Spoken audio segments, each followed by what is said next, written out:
This is regarding health గురించి. దీనికి supporting కింద ఒక 100 to 300 bed multi speciality hospitals in all assembly constituency లో పెడుతున్నాం. ఇప్పుడు కొన్ని ఒకసారి డేటా మీరు చూస్తే నెక్స్ట్ 175 కాన్స్టిట్యూన్సీలు ఉన్నాయి.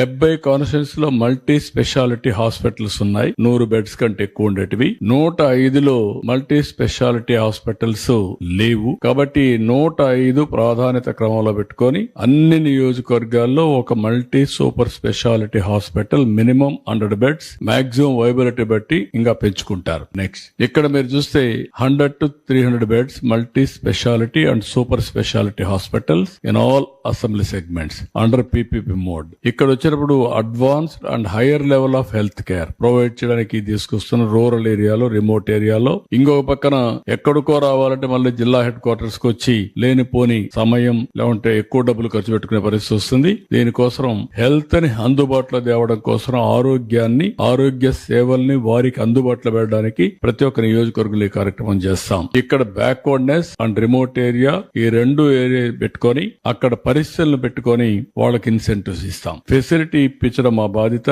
వాళ్ళకు వైబిలిటీ లేకపోతే వాళ్ళకి ఇన్సెంటివ్స్ ఇచ్చి వాళ్ళని పికప్ చేస్తాం. అందుకే వైబిలిటీ గ్యాప్ ఫండింగ్ ఇంట్రడ్యూస్ చేసి ఈ ప్రాజెక్ట్స్ వైబిలిటీ అయ్యే వరకు వారికి అండగా ఉంటాం. New hospitals, green field hospitals అవసరమైతే ఆ సైట్ ఉంటే మేమే కూడా కన్సెషన్లు ఇస్తాం, కొన్ని ఇన్సెంటివ్స్ ఇస్తాం. అదే సమయంలో మేము స్టడీ చేస్తున్నాం. మధ్యప్రదేశ్, ఛత్తీస్గఢ్, ఒరిస్సా వీళ్ళు కొంతమంది చేశారు. అవన్నీ స్టడీ చేసి ఇంకా బెటర్ పాలసీ తీసుకొస్తాం. రేపు వాళ్ళు బిగినింగ్ లో ఈ సెట్ కావడానికి 50% ఆరోగ్యశ్రీ పేషెంట్ అక్కడ రెఫరెన్స్ ఇస్తాం. అప్పుడు 50% ఆక్యుపెన్సీతో స్టార్ట్ అవుతుంది. అవుట్ పేషెంట్ కూడా ఆరోగ్యశ్రీలో పెడతాం. అప్పుడు వాళ్ళకి ఈజీ అవుతుంది. వాళ్ళని ఎంకరేజ్ చేస్తాం, ప్రోత్సహిస్తాం. వాళ్ళు పికప్ అవుతారు. ఒక హెల్త్ ఇన్ఫ్రాస్ట్రక్చర్ అన్ని కాన్స్టిట్యూన్సీ హెడ్ క్వార్టర్స్ లో వస్తే చాలా వరకు ఉపయోగపడుతుంది.